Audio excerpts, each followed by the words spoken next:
ایک شخص بارگاہ رسالت میں حاضر ہوا اور شکایت کی اپنی غربت کی۔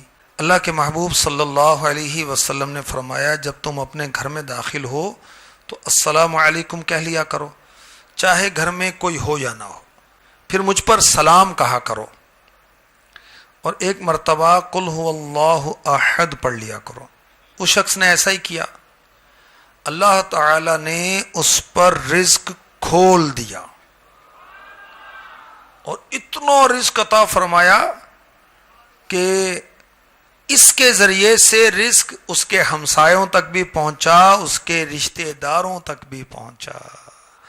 غموں نے تم کو جو گھیرا ہے تو درود پڑھو، جو حاضری کی تمنا ہے تو درود